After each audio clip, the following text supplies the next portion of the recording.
आज बुधवार. आजची कहाणी बुध बृहस्पतीची. ऐका बुध बृहस्पतींनो तुमची कहाणी. आटपाट नगर होतं. तिथं एक राजा होता. त्याला 7 मुलगे होते आणि 7 सुना होत्या. त्यांच्या घरी रोज एक मामा भाचे भिक्षेला जात.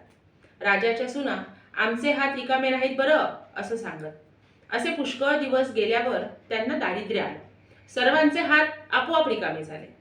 मामा भाचे पूर्वेप्रमाणेच भिक्षेला आले. सर्व सुनांनी सांगितले, असतं तर दिलं असतं रे बाबा, पण आता आमचे हात खरंच रिकामे झाले. सर्वात धाकटी सून शहाणी होती. तिने विचार केला, होतं तेव्हा तर दिलं नाही आणि आता नाही म्हणून नाही. म्हणून ब्राह्मण विनमुख जातात. ती त्यांच्या पाया पडली. त्यांना सांगू लागली, आम्ही संपन्न असताना धर्म केला नाही, दान केलं नाही, ही आमची चुकी झाली.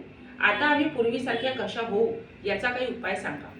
ते म्हणाले, श्रावण मासी दर बुधवारी आणि बृहस्पतिवारी म्हणजे गुरुवारी ब्राह्मणाला जेवावयास सांगावे. आपला पती प्रवासाला जाऊन घरी येत असल्यास दाराच्या पाठीमागे 2 बाहुल्या काढाव्या. संपत्ती पाहिजे असल्यास पेटीवर, धान्य पाहिजे असल्यास कोठीवर बाहुल्या काढाव्या. त्याची मनोभावे पूजा करावी. अतिथीचा सत्कार करावा, म्हणजे इच्छित हेतू पूर्ण होतात. सून त्याप्रमाणे करू लागली. एके दिवशी तिला स्वप्न पडलं. ब्राह्मण जेवत आहेत, चांदीच्या ताटामध्ये जेवण वाढले जात आहे आणि मी स्वतः चांदीच्या भांड्यातून तूप वाढते आहे. तिने ही गोष्ट आपल्या जावांना सांगितली. त्यांनी तिची थट्टा केली. काय तुला काहीही स्वप्न पडतात असे म्हणून उडवून लावले. तेवढ्या इकडे काय चमत्कार झाला. तिचा नवरा प्रवासाला गेला होता. त्या नगराचा राजा मेला होता. गादीवर दुसरा राजा बसवल्याशिवाय प्रेत दहन करायचे नाही म्हणून तेथील लोकांनी काय केलं, हत्तीणीच्या सोंडेत माळ दिली आणि तिला नगरात फिरवले.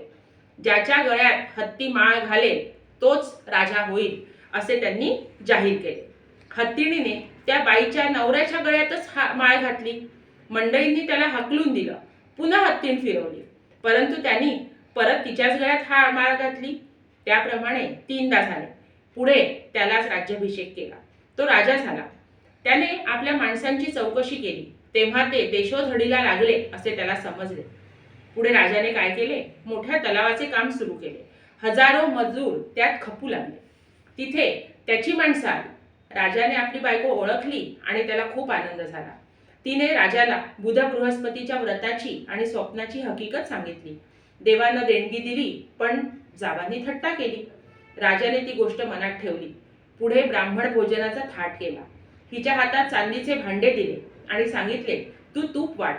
ब्राह्मण जेवून संतुष्ट झाले. जावांनी ते पाहिले. त्यांचाही सन्मान केला. मुलं बाळ झाली. सुखाचे दिवस आले, दुःखाचे दिवस सरले.